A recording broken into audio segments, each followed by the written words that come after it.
Selain menjadi medan pertempuran yang dahsyat antara blok sekutu melawan blok poros, faktanya Perang Dunia Kedua juga merupakan sebuah ajang persaingan teknologi para ilmuwan dan insinyur di kedua belah pihak. Mereka saling berlomba-lomba untuk menciptakan sebuah teknologi persenjataan yang bertujuan untuk menunjukkan superioritasnya guna memenangkan sebuah pertempuran. Dalam hal ini, khususnya di pihak Jerman, mereka kerap kali menunjukkan senjata-senjata baru dengan teknologi yang memukau pihak lawan. Bahkan, beberapa persenjataan Jerman tersebut secara tidak langsung mendorong kemajuan teknologi di dunia dengan menandai diawalinya sebuah era baru. Sebut saja salah satu senjata revolusionernya, yakni roket V2 atau yang memiliki nama teknis sebagai agregat 4, yang notabene merupakan sebuah peluru kendali balistik pertama yang berhasil dibuat oleh manusia, sekaligus menjadi cikal bakal roket era modern yang sering kita lihat sekarang ini. Penasaran dengan sejarah lengkapnya? Simak terus konten ini hingga akhir.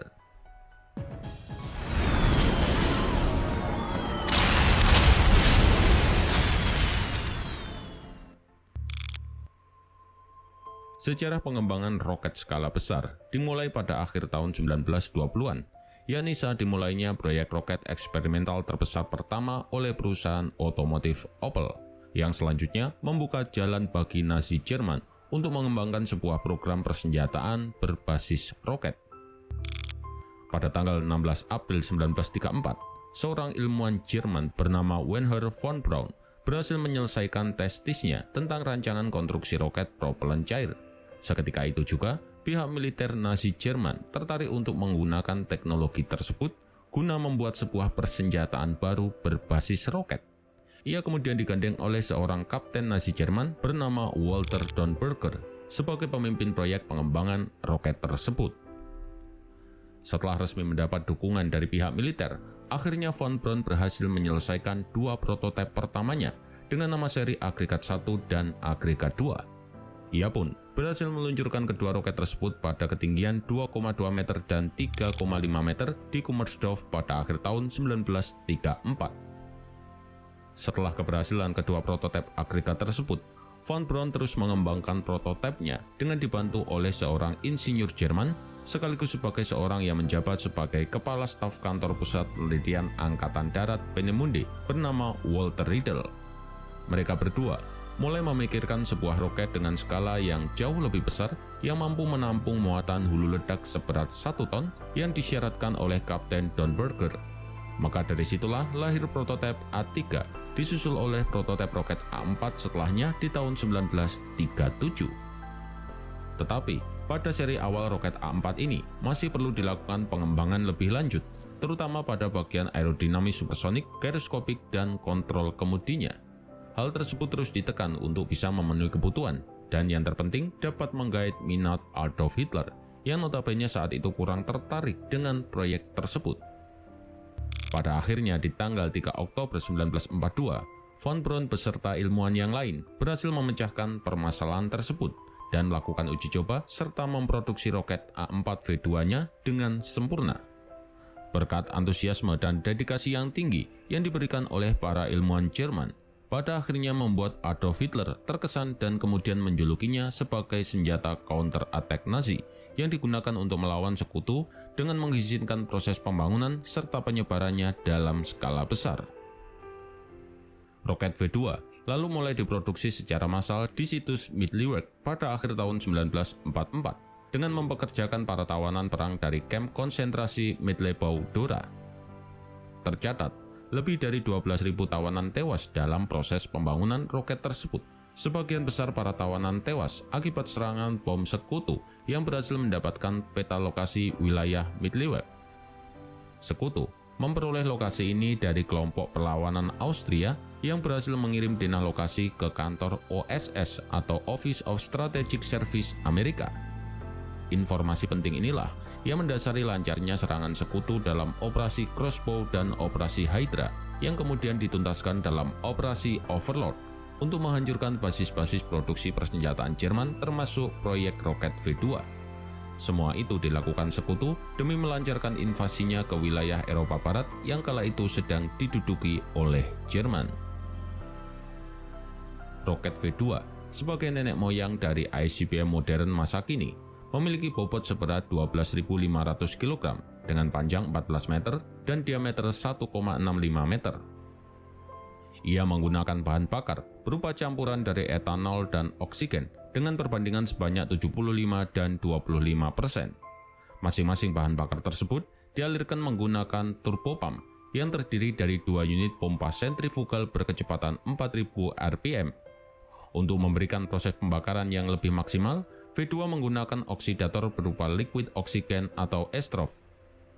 Penggunaan zat pengoksidasi tersebut berguna untuk mengurangi suhu pembakaran, sekaligus menambah daya dorong dengan mengubah oksigen cair menjadi uap, sehingga menghasilkan pembakaran yang lebih halus dan mengurangi tekanan termal berlebih saat terjadinya proses pembakaran.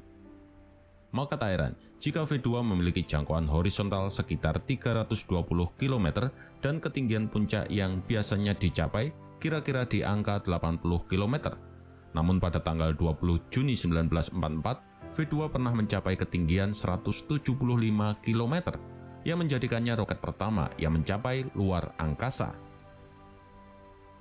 Kemudian pada bagian hulu ledak, V2 dibekali dengan amatol seberat 1000 kg dan termasuk bahan peledak yang sangat eksplosif karena terbuat dari campuran TNT dan amonium nitrat dengan persentase ledakan mencapai 93% atau di angka 910 kg. Hal tersebut dipengaruhi oleh penggunaan lapisan pelindung berupa glass wall yang memberikan keunggulan stabilitas ketahanan hulu ledak yang lebih baik.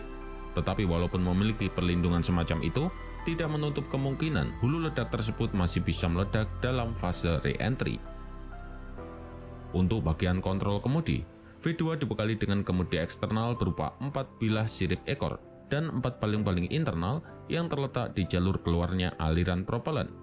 8 unit kontrol kemudi tersebut dikendalikan menggunakan komputer analog pertama di dunia yang ternyata berhasil diciptakan sekaligus dikendalikan oleh insinyur kenamaan Jerman bernama Helmut Holzer. Prinsip kerja komputer analog tersebut yakni dengan mengatur pergerakan kemudi melalui sinyal listrik dari komponen giroskopik SG70 yang selanjutnya terhubung ke komputer hidrolik pada masing-masing kemudi. Prinsip kerja ini ada pada roket versi awal dengan pengaturan target berdasarkan perhitungan jarak terbang yang kemudian disesuaikan dengan waktu kinerja mesin pada kecepatan tertentu. Tetapi beberapa roket V2 setelahnya sudah menggunakan prinsip kerja beam riding yang dikendalikan menggunakan sinyal radio untuk menjaga laju roket agar tetap pada arah targetnya. Dengan besarnya kemampuan yang dimiliki oleh V2, otomatis ia menjadi momok yang menakutkan bagi blok sekutu saat itu. Tercatat dalam sejarahnya, roket V2 berhasil diproduksi lebih dari 3.000 unit dan terlibat dalam berbagai misi pengeboman. Misi pertamanya adalah saat ia diluncurkan guna menargetkan serangan ke wilayah Paris, Prancis untuk membombardir pertahanan mereka. Kemudian, disusul serangan berikutnya saat peluncurannya ke London, Inggris untuk membombardir basis sekutu di wilayah Britania. Bahkan, Belgia pun tak luput dari sasaran roket V2 yang membombardir kota Antwerp dan Leeds.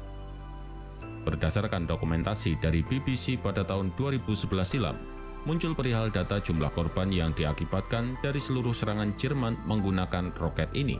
Setidaknya, V2 menewaskan lebih dari 9.000 nyawa, baik itu dari anggota militer maupun warga sipil. Jumlah korban sebanyak itu belum termasuk dengan korban yang tewas saat proses pembangunannya.